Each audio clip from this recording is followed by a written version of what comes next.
My name is Julia Barnes, and I came home to Charleston to share the happiest news of my life.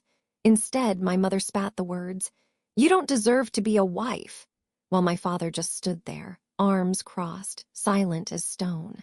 I thought I was bringing joy. Turns out I was walking straight into sabotage. Before we dive in, where are you watching from? Drop your city or country in the comments below. I love seeing how far these stories reach.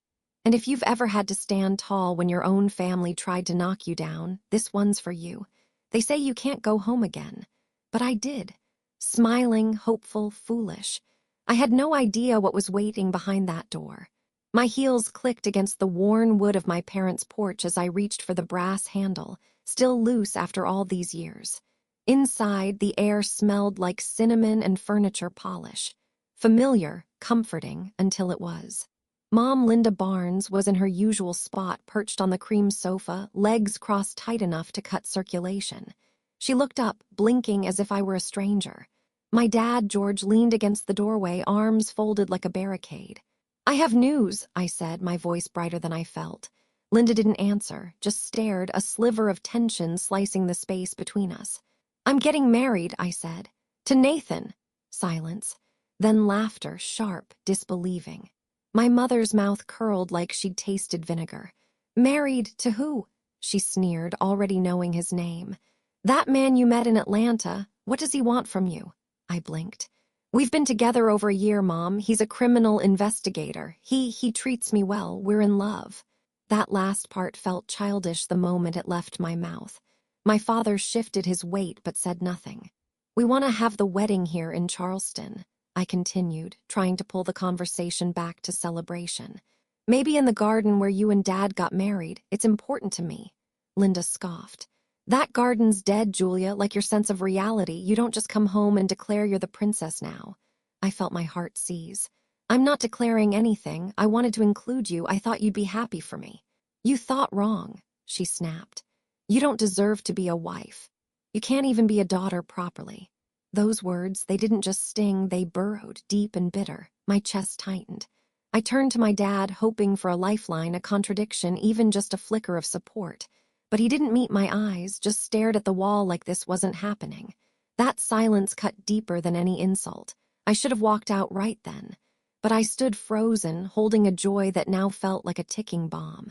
"We're getting married this fall," I said quietly. "And we'll do it with or without your blessing." I don't know what I thought I'd accomplish saying that. Maybe it was my way of drawing a line in the sand. Linda stood abruptly, smoothing her skirt like she was brushing off the dust of me. "Do whatever you want, but don't expect us to clap for it." Behind her, the wall still held our old family photo, me at 10, standing between them, beaming. I'd always loved that picture. Now I couldn't even look at it. I left soon after, smile crumbling the moment the door closed behind me. Outside, the air was hot and heavy, Charleston's humidity wrapping around me like a punishment. Can you imagine walking into the one place that's supposed to celebrate you, only to be humiliated instead? Let me know in the comments if you've ever had your happiest moment shattered by the very people who should have lifted you up. Because that moment in my parents' living room, it wasn't the end of the cruelty. It was only the beginning. That night the Charleston harbor was unusually quiet. The soft lapping of the water against the docks was the only sound filling the space between us. Nathan walked beside me, not saying much. He didn't have to. I was unraveling fast enough for both of us. "I should have known better," I muttered, tugging my jacket tighter against the breeze. I walked in there with a stupid grin on my face, thinking they'd be happy for me. Thinking this would finally be a moment where they'd look at me and see someone worth celebrating. Nathan reached for my hand. His touch was gentle but firm. "You are worth celebrating." I almost laughed, not because it was funny, because it felt like a cruel joke. "My mom told me I don't deserve to be a wife. My dad didn't say a word, just stood there like a hired statue." "I'm sorry," he said, and he meant it. His voice had that quiet edge he used when dealing with victims of real pain. Not just work empathy, real empathy. "You didn't deserve that, none of it." We paused near the railing where the lights from the boats glittered like tiny stars floating on black silk. I leaned against the cold metal and stared out at the water. "I wanted to get married in that backyard," I whispered, Where they got married, thought it might bring something full circle, heal something. Nathan was quiet for a beat before he spoke. Maybe it still can. I turned to look at him. You saw what they're like. That wasn't just a cold shoulder, that was open warfare. He nodded. I saw, and it doesn't change how I feel about you, or what we're planning. We'll get through this together. The word together hit harder than I expected. I'd grown up believing love meant keeping the peace, not making waves, not challenging people, just absorbing things. But here was this man, willing to stand beside me, even when the people who raised me tried to pull me apart. Nathan brushed a strand of hair behind my ear, like he always did when I got too lost in my own head. Let's keep going with the wedding plans. We'll find vendors, figure out logistics, and if you still want that brunch at your parents' place, we can try. It might soften them. I raised an eyebrow. Softening Linda Barnes is like trying to hug a cactus. He chuckled. I've wrestled worse. Criminals don't scare me. Neither does your mom's resting death glare. That made me smile. Not big, not bright, but it was real. I just don't want to let their bitterness bleed into this, into us. Nathan nodded slowly. Then don't. You're not your parents, and this wedding isn't about them. It's about us and the life we're building. I let out a shaky breath. Then let's build it, even if it's with paper straws and second-hand chairs. I'll sit on a bucket if I have to, he said, as long as it's next to you. That broke something open in me. The tears came, not from sadness, but from that fragile thing that happens when someone sees you at your lowest and loves you harder anyway. He pulled me close. No grand speech, no dramatic vows, just a man holding a woman who had just been torn down by the people who were supposed to protect her.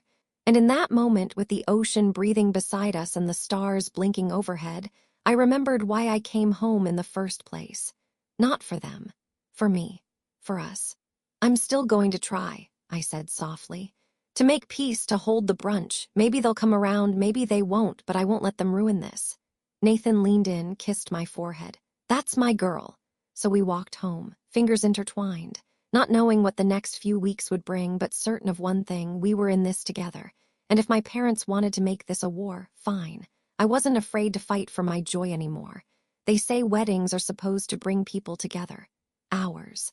It felt more like a landmine field wrapped in lace. A week after the harbor walk, I found myself in a tiny florist's studio downtown. The kind that smelled like crushed eucalyptus and dreams. Miss Clarice, who had been doing flowers in Charleston longer than I'd been alive, was walking me through color palettes. You've got soft eyes, honey, she said. You want something that doesn't fight with that. Pale blush, ivory, maybe a little olive. I smiled, finally feeling like I was on stable ground again. That sounds perfect.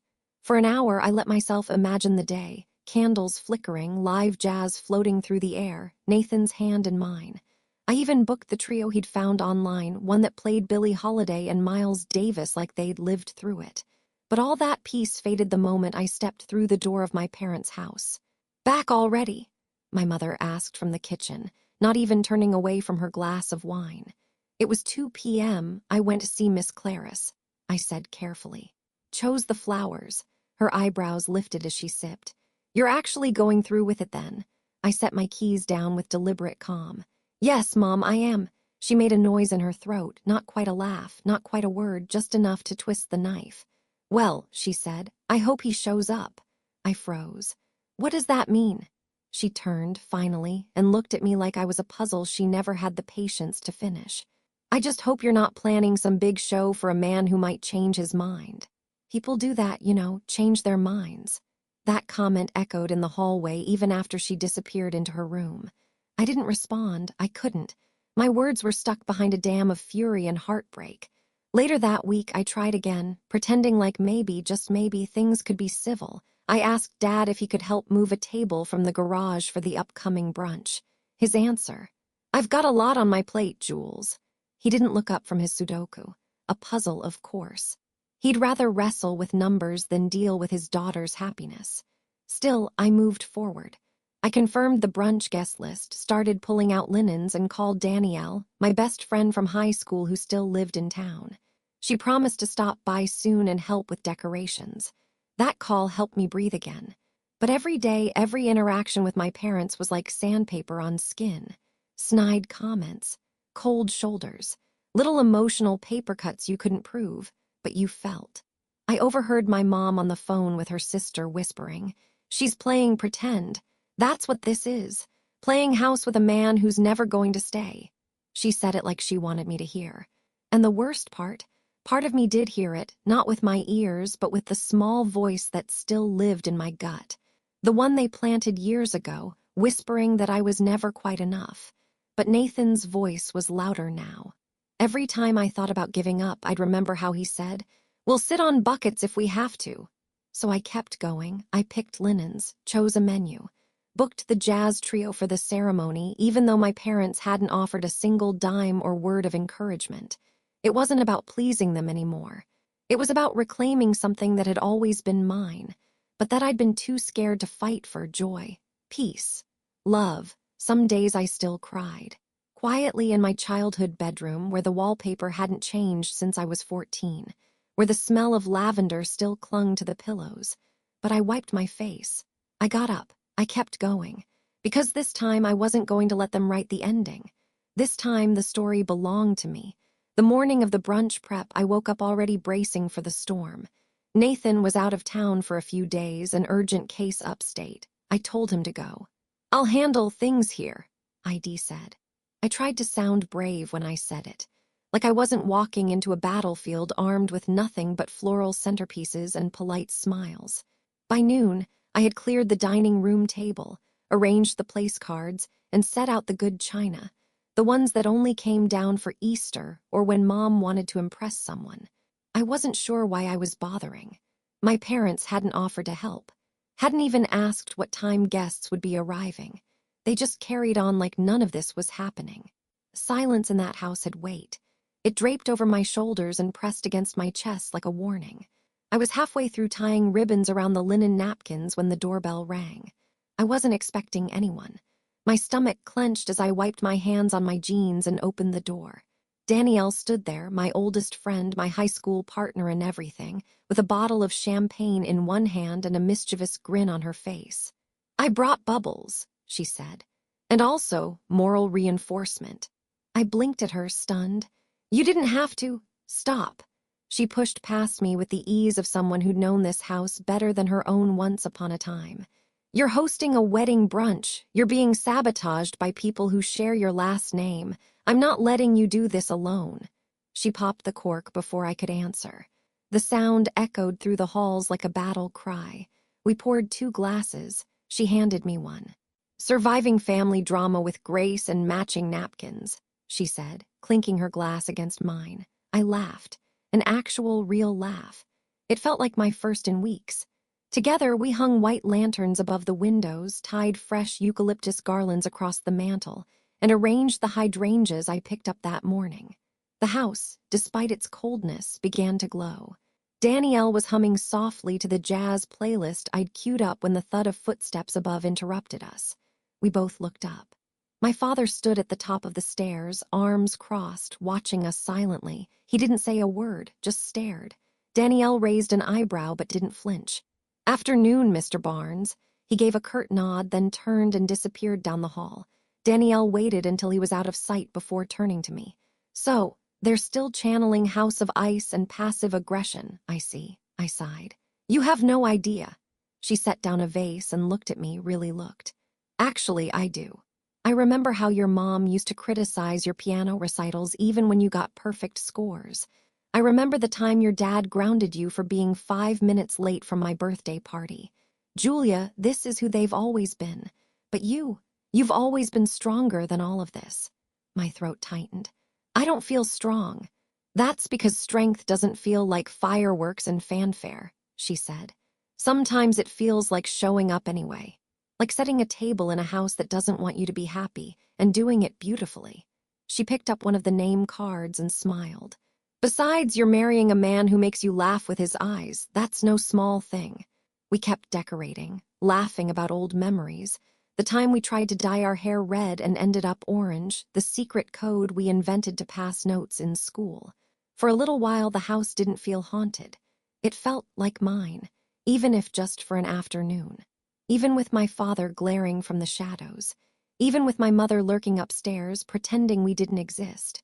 When Danielle left, she kissed my cheek and whispered, "Let me know if you need backup tomorrow.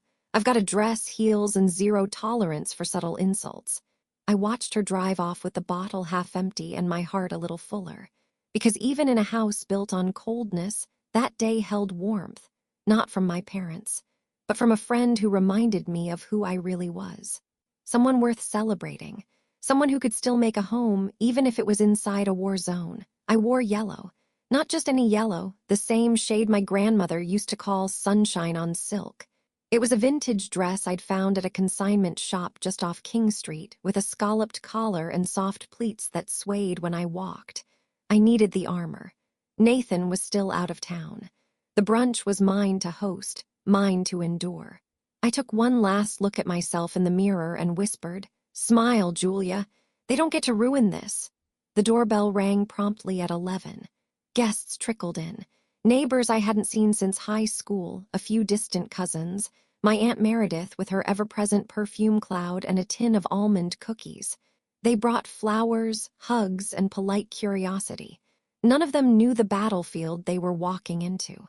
I offered them iced tea and cucumber sandwiches, laughing softly at their questions. "How's Atlanta treating you? Is Nathan as handsome in person as he looks in the photo?" Asterisk while keeping one eye on my parents.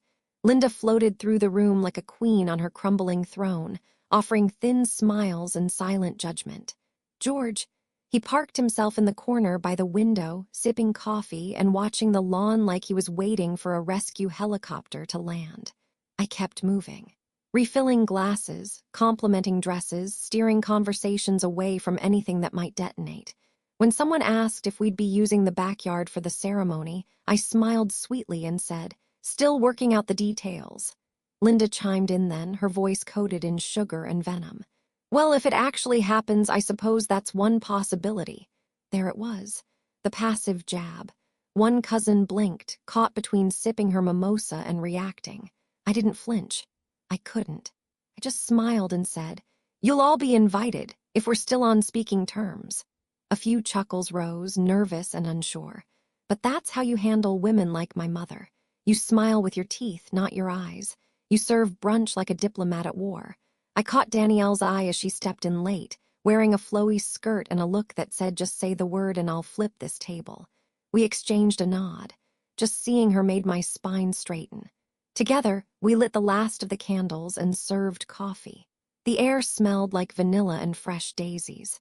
The jazz playlist Nathan had cued played softly through the speakers. And for a moment, a fleeting, delicate moment, it felt like peace.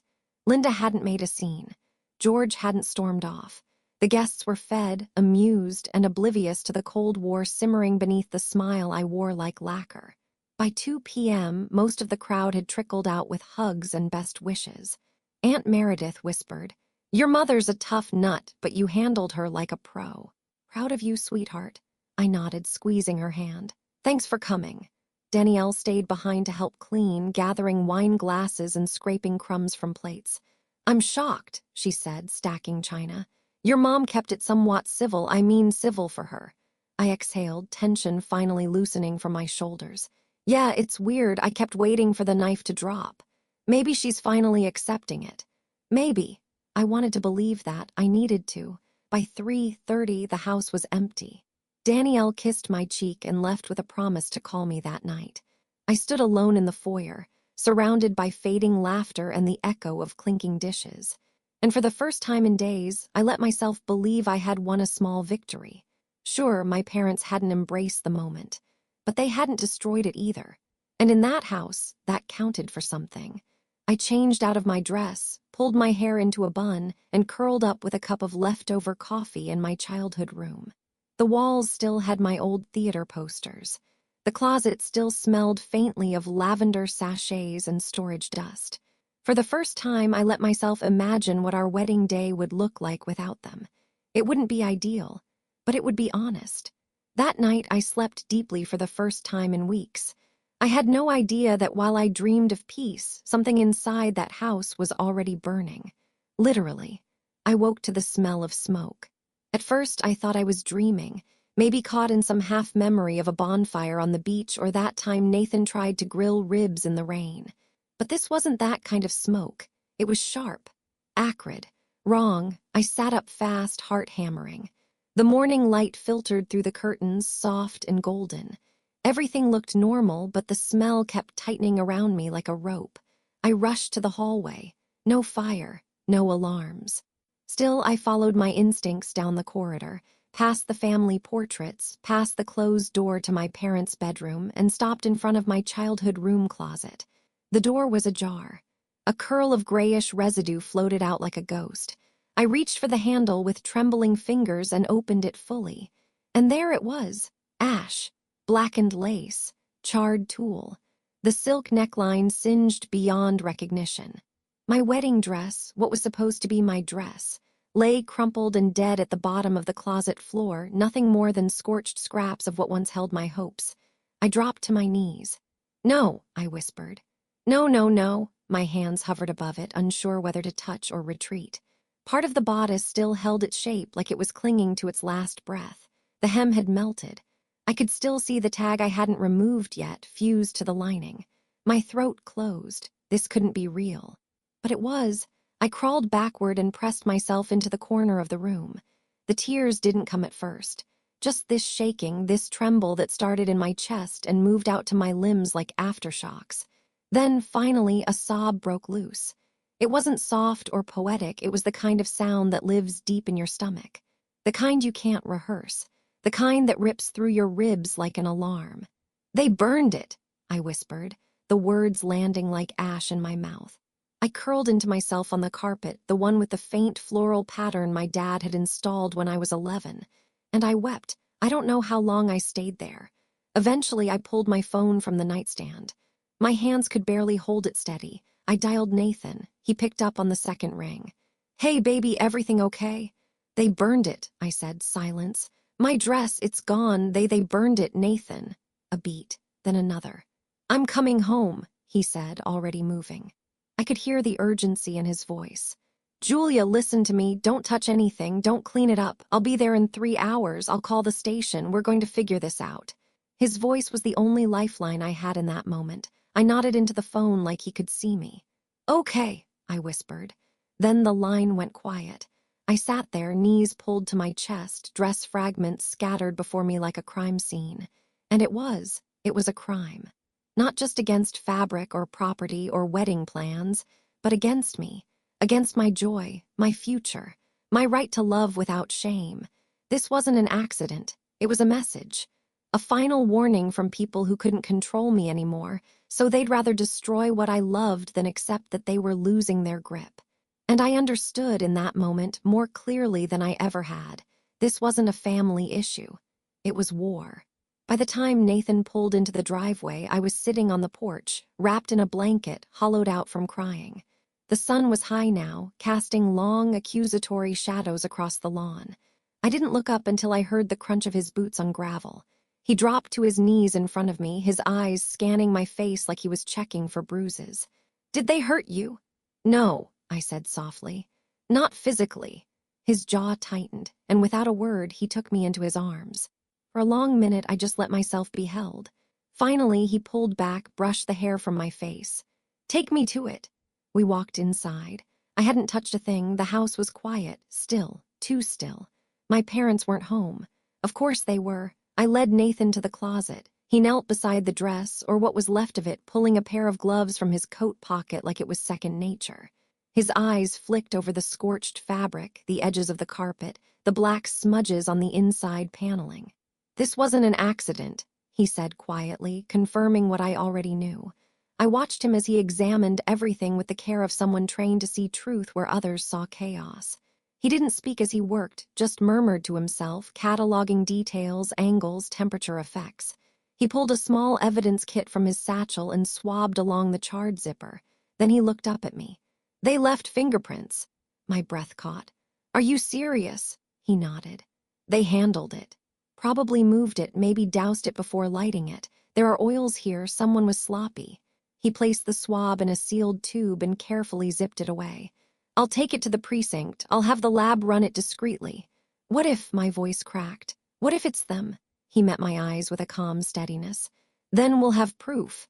I sat down on the bed, wrapping the blanket tighter around me. I just don't understand, I whispered. Why burn a dress? Why not just say they didn't support the wedding and move on? Why this? Nathan stood and came to sit beside me. Because this isn't about a dress, it's about power. And when people who have always controlled you start to lose that grip, they panic, they lash out. He took my hand, his thumb tracing soft circles on my knuckles. You threaten their illusion. Your joy, your independence, your boundaries, that terrifies them. I stared at the closet, the blackened mess still smoldering in my mind. I wanted to believe it was just emotional cruelty, words, distance. I didn't want to believe they could do something like this. They did, he said, and now we treat it for what it is, a criminal act. I turned to him slowly. Do you think we'll be safe here? He hesitated. That hesitation was an answer in itself. I'll stay with you, he said. We'll get through this, but Julia, this isn't just about wedding plans anymore. I know, I whispered. I'm not just your fiancé right now, he said gently. I'm also an investigator, and if the evidence confirms what we suspect, there will be consequences. The weight of his words hung heavy between us, not just because of the legal implications, but because they would shatter what little remained of the illusion I'd clung to all my life. That family, even flawed, even cold, would never cross this line. But they had, and the proof was now in a Ziploc bag in Nathan's hand. As he packed up the samples and stood to leave, he turned to me one last time. I'll call you when the results are back. Get some rest. Don't touch anything. He kissed my forehead and left, and I stood in the doorway long after the car pulled away, staring at the trail of ash along the carpet and thinking, what do you do when your worst suspicion becomes undeniable fact? You stop hoping for decency, and you start preparing for justice. 2 days passed, 2 days of silence, 2 days of pretending. 2 days where I walked through my parents' house like I was a stranger they barely tolerated, and maybe always had. They never asked about the smell, never mentioned the burned remains of my dress, even as I left the closet door wide open in quiet defiance. Instead, Linda made lemonade. I came downstairs that morning to find her in the backyard, pitcher in hand, arranging napkins on a tray like we lived in some southern socialite fantasy. My father sat beside her, nodding along to the gentle hum of birdsong and neighborly gossip. Cynthia's roses are blooming early this year, she remarked, as if commenting on the weather. My stomach twisted. You're really going to pretend this is normal? I said from the doorway. Linda turned, her expression smooth as glass. What are you talking about? You know exactly what I'm talking about. She took a slow sip of her lemonade, eyes fixed on the horizon. You've been awfully dramatic lately, Julia. Maybe all this wedding stress is catching up with you. That was the first flicker of real rage. Stress, I hissed. You burned my dress. George barely looked up. Don't start. Don't start, my voice cracked. That dress was destroyed intentionally and you're sitting here sipping lemonade like nothing happened. Linda set the pitcher down gently like she didn't want to spill anything. I think you need rest. You've been very emotional. There it was, gaslighting wrapped in pearls. You're trying to make me question what I know happened, I said. But I'm not a child anymore. You can't just wave your hand and call me dramatic when the evidence is sitting upstairs in ashes. George stood now, finally, brushing off his slacks like the conversation was a stain. We're not having this discussion in front of neighbors, because heaven forbid someone finds out what you really are. He looked at me then, just for a second, and what I saw in his eyes wasn't guilt. It wasn't shame. It was calculation. You're making a fool of yourself, he said quietly. This obsession with playing victim, people are starting to talk. Let them. That was the moment I realized they weren't just denying reality, they were rewriting it, turning me into the unstable one, the ungrateful daughter, the embarrassment who dared to tell the truth. I didn't give them the satisfaction of storming off. I just walked away, back upstairs, back to my room, and waited. Nathan returned later that afternoon, the sound of his car crunching into the driveway like a bell announcing the end of a long, sick game. He came upstairs without knocking, found me sitting at my desk, staring blankly at my childhood bookshelf, lined with trophies they used to care about. He didn't say anything at first, just laid the envelope on the desk in front of me. The printout was plain, clinical, but the words cut deeper than any insult Linda had ever whispered. 2 sets of fingerprints. One was Linda's, the other George's. Nathan stood still, waiting for my reaction. I didn't cry, I didn't scream, I laughed, just once, sharp and short. Of course it was them, I said, voice steady. Of course they pretended, of course they made lemonade. They've done this before, haven't they? Nathan asked gently. Not like this, but this kind of thing. I nodded. Not arson, but something just as cold, just as exact. You sure you want to do this next part? He asked. We don't have to press charges, but if you want to, this is enough. I turned toward the window. Outside, Linda was trimming her hydrangeas. George was talking to the mailman, that easy southern drawl painting him as harmless. To the world, they were respectable. To me, they were criminals wearing my parents' faces. I want a confrontation, I said. I want to lay the truth on the table where they can't run from it, and I want you there. Nathan nodded. Uniform or plain clothes? Uniform, I said without hesitation. Let them see the badge, let them feel what it's like to be on the wrong side of power for once. He gave a grim smile and reached for the envelope. I'll handle the legal protocol, we do this by the book. Good, I whispered, because I'm done letting them write the story. I never thought I'd walk into my childhood kitchen flanked by a man in uniform, especially not one I loved. But there Nathan stood, badge gleaming, voice calm. Recorder clipped neatly to his belt. And my hands were shaking so hard I had to clench them into fists just to keep steady. The envelope was tucked beneath my arm, its weight heavier than it looked. Not because of the paper, but because of what it meant, what it proved. We found them in the kitchen. Linda was slicing peaches. George stood by the coffee maker, scrolling through his phone like it was any other Tuesday. Neither of them looked surprised to see us. That almost made it worse. Can we talk? I asked, my voice brittle but firm. Linda didn't look up. Now's not a good time, I'm prepping for the garden club. George didn't move either. You could have called ahead. Nathan stepped forward, his tone professional. This won't take long and we won't be staying. Finally, they both looked up. Linda saw the badge first. Her knife paused mid-slice. George straightened, lips thinning. What is this? We're here for the truth, Nathan said simply. I opened the envelope, slid the fingerprint report across the counter. No dramatics, just quiet, deliberate motion. Linda didn't touch it. George's eyes skimmed the page, but he didn't pick it up either. You've got to be kidding me, Linda said. I'm not, I said. This is the lab confirmation, your fingerprints on what used to be my wedding dress. George scoffed. You had that tested. What, are we criminals now? Nathan didn't flinch. Legally, yes. You tampered with property, committed arson, and intentionally inflicted emotional harm. All charges we could pursue. The silence that followed was seismic. Linda's eyes flicked between us, her mouth twitching, but she didn't speak, so I did. I needed you to see what justice looks like, I said. I needed you to feel what it's like to be caught, to be accountable. You think waving a piece of paper in our faces makes you some kind of martyr? George snapped. No, I said, heart pounding. But it makes me free. Linda finally set the knife down. Her voice was low, controlled. Why are you doing this to us, Julia? The question stunned me. For a second, I couldn't even speak. I'm not doing anything to you, I said. I'm responding to what you did to me. You burned the symbol of my joy. You stood in the ruins and acted like I was crazy for noticing.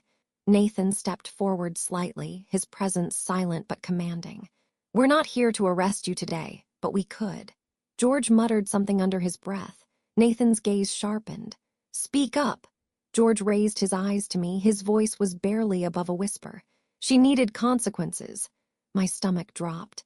Linda's eyes widened, a flash of panic across her face. George, she hissed, but he kept going.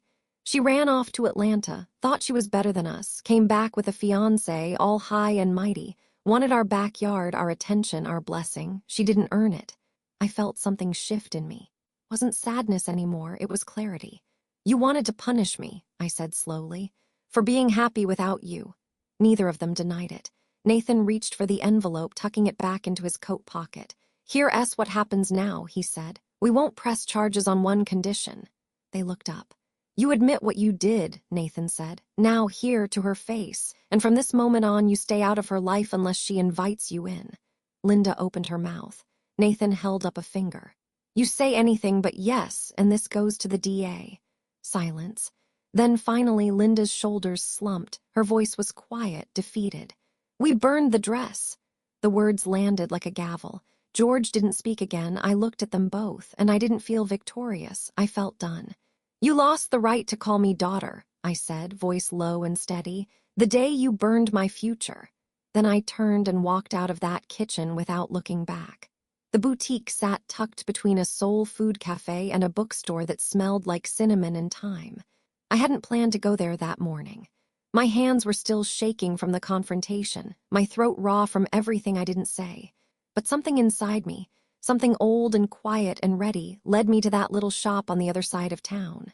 "Welcome in, sweetheart," the woman behind the counter said, her voice like velvet and strength. I nodded, lips pressed into a thin line. "I'm looking for a dress." She didn't ask questions. She just led me to the back where silks whispered against one another on gold hangers and sunlight filtered through lace curtains. The moment I saw it, I knew. It wasn't the most expensive. It wasn't trendy or dramatic. It was soft. Creamy ivory with delicate embroidery and a neckline that rested like a whisper against the collarbone. No sparkle, no train, just elegance, just peace.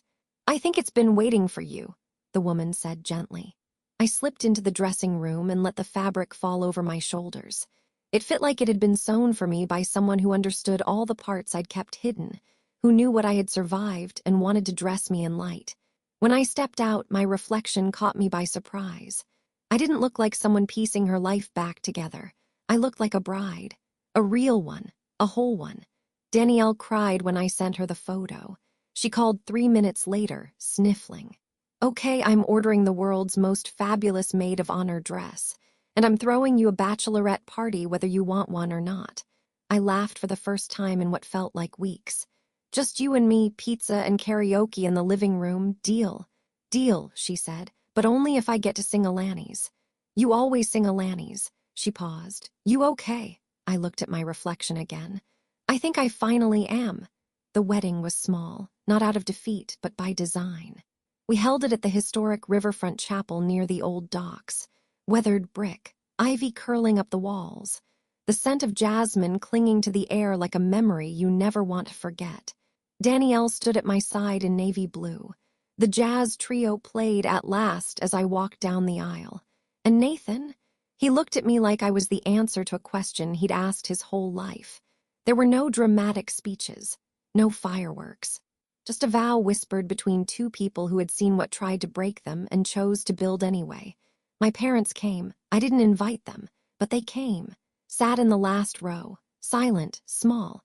My mother clutched a handkerchief like it was the only thing keeping her together. My father looked 10 years older. After the ceremony, they approached quietly. "Congratulations," Linda said, her voice thinner than I'd ever heard it. I looked at her, really looked, and saw not power or cruelty, but emptiness. Regret, maybe, or something close enough to resemble it. "Thank you," I said, nothing more. And then I turned to Nathan, reached for his hand, and walked away. A year later, our backyard smelled like barbecue and lilacs. Nathan was manning the grill, apron slightly crooked, flipping burgers with a confidence that came from loving every second of this new life. Danielle sat under the pergola, sipping lemonade and painting the nails of our niece, who insisted neon green was a wedding color. Kids were chasing bubbles across the lawn. Someone had brought a Bluetooth speaker that played Motown hits, and for a moment, everything felt like the kind of afternoon people write songs about. I stood at the kitchen window, watching it all unfold, my hands resting on the edge of the sink, not out of habit but reverence. This wasn't just a barbecue. It was a miracle. Because a year ago, I hadn't believed I'd ever feel safe again. I hadn't believed I could build a life free of guilt, or carve out peace without my parents' voices echoing in every decision I made. But I had. I didn't need their permission. I didn't need their apology. And I certainly didn't need their presence. The first time they sent a holiday card, I didn't open it. I didn't tear it up either. I just placed it in a drawer, a quiet graveyard of unopened words from people who had once thought love meant control. They sent another card on Valentine's Day, and Easter, then our anniversary, always in my mother's looping script, always unsigned beyond love, mom, and dad. But love isn't a signature, it's showing up, listening, owning what you've done. And they'd chosen not to, that's fine. Because this laughter, this chaos, this backyard covered in footprints and barbecue smoke, this was family. Nathan brought me a plate stacked high with ribs and corn on the cob. "Hey, Mrs. Barnes," he grinned. "You good?" I looked at him, his hair tousled, eyes squinting in the sun. "I'm better than good," I said. "I'm home." He kissed my temple and returned to the grill, pretending not to burn the hot dogs. Danielle wandered over with a glass of wine and sat beside me on the porch swing. "So," she said, "think your parents will show up uninvited again?" "Not after what Nathan threatened to do last time," I smirked. She laughed. "Still unopened." "All of them," I nodded. "Ever tempted?" "Sometimes. But I remember who they are," I said. "And who I am now." She clinked her glass against mine. "That's growth." It was real, painful, liberating growth. And the truth I'd fought so hard to believe now rang clear. Family isn't who raised you, it's who shows up for you, who sees you, who refuses to let your light be dimmed. I built my family on honesty, love, and boundaries that didn't bend for blood. And for the first time in my life, I didn't just belong, I believed I belonged. To myself. To the life I chose. To the love that chose me back.